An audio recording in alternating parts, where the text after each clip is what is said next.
Hi guys, Zach here with another Command & Conquer Red Alert video. In this game I'm playing a 3v3 match on the map Arena Valley Extreme. I'm starting in the top left position, playing as the Allies. Now you can see I'm building straight downwards. If I was playing like a 1v1, you'll often see me build across. The thing is though, there's another team to the left, right of me, so there's no point in expanding to that ore patch, as it'll put my teammate to a disadvantage. So when you're playing multiplayer like this, I always expand downwards. And it's a normal top v bottom thing. And the person on the bottom of the map is Bin, I think is the way you pronounce his name. And he's a pretty good player, and you can see a little infantry guy sneaking through there, and I'm just bringing some infantry to the left there to take that out, and you can see some more infantry coming through there. So I'm just going to spread my infantry out a little bit and just get a bit more map visibility. And that's the thing, you do need to have sort of a wide area of visibility or on maps like this. And now I'm getting my War Factory down, and of course I'm going to go for double War Factory. Now, I know when I play against Bin that he doesn't attack early, he's also playing as the Soviets. So what I'm going to be doing is I'm actually going to be going for 2 ore trucks from my War Factories. Quite often in these situations, it's usually better to go for just 1 and then start building tanks straight away. But in this game, I know who I'm playing against, and this is probably the better option to go for. And what you can see I'm doing now is I'm expanding straight down towards that ore patch, just to the bottom right there, as you can see. I'm a bit at a disadvantage because if you have to expand to other ore patches, it does take a little bit more time. You see, I've had to spend time building a couple more power plants than I would have liked to, and an ore silo. But it just means if the game goes on for any length of time, that you do have that bit of a... You've got your trucks on different patches, so you won't run out of ore, and which can sometimes be an issue. And you can see my teammate there with his light tank. And as soon as I build that second ore refinery on that second ore patch, I'm going to be building my 3rd war factory. And that's really important in these types of games, that you do get your 3rd war factory out. And actually, it's not my teammate, it's another player. So we'll destroy that tank straight away. And when I get my 3rd war factory out, what I'm going to be doing is I'm going to want to build a couple of ore trucks. And that's just so I can really utilise that building speed of the 3rd war factory, because the more war factories you have, the faster your building speed. But...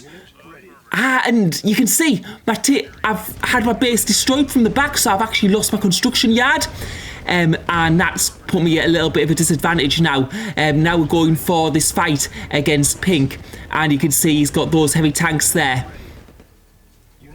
And but we do have the more medium tanks, and also we've got that 3rd war factory. They'll be helping us to produce tanks really, really quickly. So you can see we're sort of pushing him back now, and we're doing quite good so far. Now, and yep, we can destroy those 2 tanks, and you can see Pink is really on the back foot. There doesn't seem to be any stopping this right at the moment, and you can see all the time, of course, my tank numbers are going to be building up. I'm going to be getting reinforcements, and that's the thing, when you're on 3 war factories, there's no way, I don't think he'll be over 3 war factories. He might have 3 war factories at this point, but you can see he's just not able to get that mass up, and because I've got the better mass, I'm going to be getting better trades. I'm going to be losing less tanks and killing more tanks.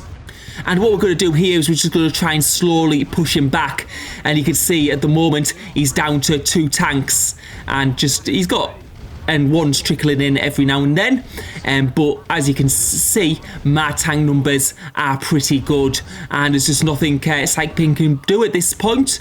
He just doesn't have the tank numbers, and I'm just going to be pushing back into his base, and this means I can do damage to buildings, I can take out ore trucks, and that's probably what I can do. So we can see he's got 4 ore trucks, which is pretty good on that point.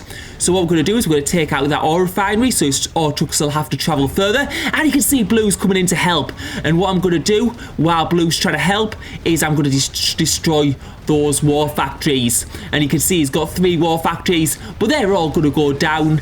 And now he's going to have no tank production for a little while. And we're also going to need to take out that Tesla coil. Now, Tesla coils can be effective, but you need a lot of tanks to defend. And also, I'm using medium tanks, not light tanks. And Tesla coils are especially good against light tanks. But you can see Blue providing a little bit of support. He's managed to whittle down my tank numbers a little bit, but not enough. And what I'm going to be able to do now is I'm going to be able to go for that construction yard. And that's going to mean that Psych-Bin's not going to be able to rebuild those war factories. And now what we're going to do is we're going to have a look at what was going on at the other side of the map. So this was near the start of the game. And as you can see, we've got 2 allied players, red and green, both going for light tanks. And as you can see, Blue's going up to Sebidonk's base, my ally who's in the middle. So it's like an early light tank attack. So we'll have to see how this goes. Because I think Sebidonk was going for a more economic approach. And now we can see Dr. Gonzo, who's playing as a green. He's going to attack purple. And you can see my teammate, he only has 2 tanks left. And one of those tanks is down. And it looks like the other one's going to go down too. So this is Sebidonk in a bit of a bad position. But he is using his infantry to fight those light tanks. And you can see, because light tanks do have like quite weak HP. And you can see Dr. Gonzo overpowering my teammate on the right. Because the light tanks all have a low HP, those infantry do quite a lot of damage. And my teammate in purple doesn't look to be having a good time at all. I think he's lost his construction yard there. But you can see my teammate is actually taking out those blue tanks, and the numbers are starting to drop. And you can see he's managed to defend that okay, and now he's going to be able to start building his heavy tank forces up. But my teammate playing as a purple, he's in trouble. What he should be doing is taking those heavy tanks down to defend his buildings and attack, while he still can.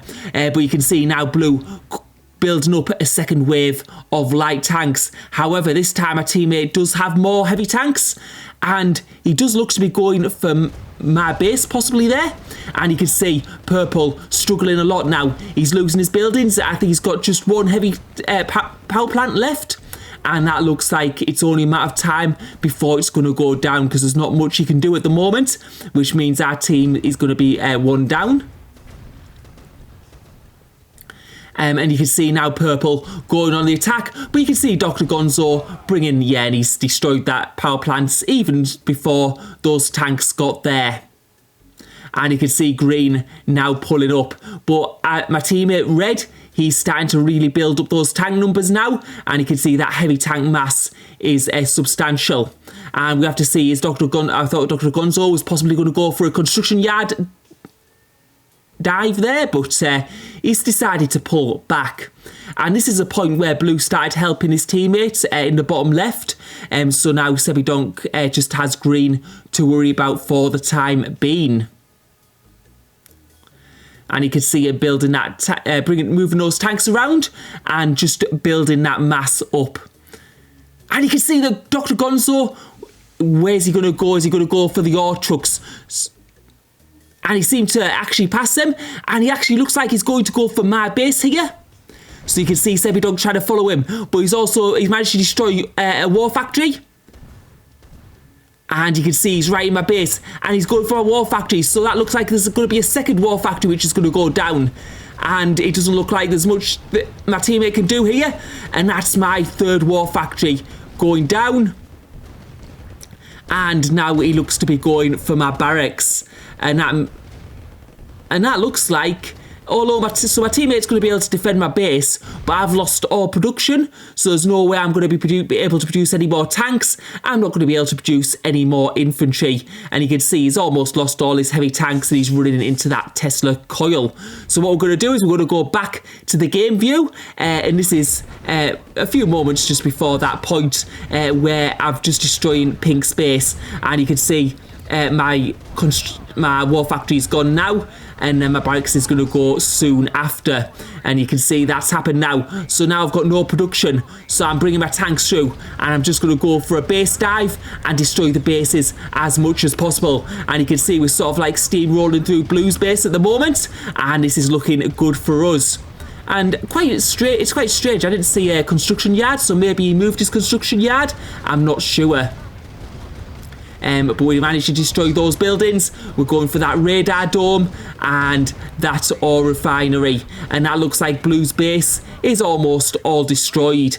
And you can see that Green is selling up. I think he realised, and yeah, he's given up now. And that's game over. That's his good game. So that was quite a quick ending. So thank you for watching. Hope you enjoyed the video.